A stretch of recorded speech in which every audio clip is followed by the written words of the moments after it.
नमस्ते दर्शकों, मैं हूं गुंजा और आप देख रहे हैं टून डिजिटल स्टोरी। एक छोटी सी कहानी आपको सुनाती हूँ। दो भाई थे जिनके माता पिता चल बसे थे, लेकिन जाने से पहले माता पिता ने दोनों भाइयों के बीच सब कुछ बराबर बराबर हिस्सों में बांट दिया था, ताकि आगे चलकर दोनों के बीच किसी भी प्रकार का कोई भी झगड़ा ना हो। दोनों भाइयों के बीच प्रेम बहुत था, दोनों बहुत प्यार से एक दूसरे के साथ रहते थे। आगे चलकर बड़े भाई की शादी हुई, घर में भाभी आई। छोटा भाई जो था वो अपनी भाभी को माँ समान मानता था। कोई भी काम करने से पहले अपनी भाभी का आशीर्वाद जरूर लेता था। कहता था कि बिना भाभी के आशीर्वाद का तो कोई काम ही नहीं कर सकता, क्योंकि वो मेरी माँ समान है।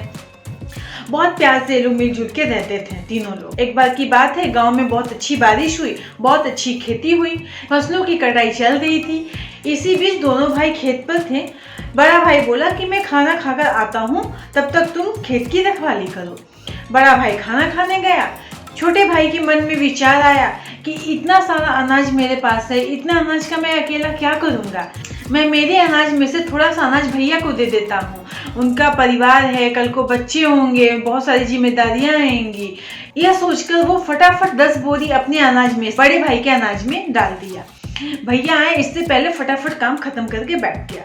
जब बड़ा भाई आया तो छोटे को कहा कि जाओ भाई खाना खा लो तुम भी। जब छोटा घर गया खाना खाने तो बड़े भाई के दिमाग में भी एक विचार आया, कल को छोटे की शादी होगी, वाइफ आएगी, बच्चे होंगे, बड़े होंगे, उनकी पढ़ाई लिखाई है, बहुत सारी चीजें होंगी।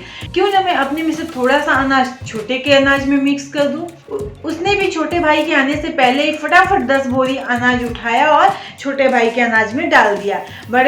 छोटा भाई पहुंच गया, उससे पहले ही फटाफट सारा काम निपटा दिया। छोटा भाई आया और काम उसी तरीके से चल रहा था। कमाल की बात ये थी कि अनाज तो जितना था उतना ही था। 10 बोरी छोटे ने बड़े के अनाज में डाला और बड़े ने छोटे के, मतलब कि अनाज जितना था उतना ही था। लेकिन अब दोनों के मन में एक दूसरे के लिए प्यार बढ़ चुका था। दोनों एक दूसरे से बेहद प्यार करने लग गए थे। जितना पहले करते थे उससे अब कहीं ज्यादा अधिक करने लग गए थे। इसीलिए कहते हैं कि अपनी सोच को हमेशा ऊपर रखना चाहिए। थोड़ा सा कुछ देर देने से आप छोटे नहीं हो जाओगे, उससे सामने वाले के मन में आपके लिए और प्यार बढ़ जाएगा। तो ये थी एक छोटी सी कहानी। अभी के लिए बस इतना ही। मिलते हैं अगले वीडियो में एक नई कहानी के साथ।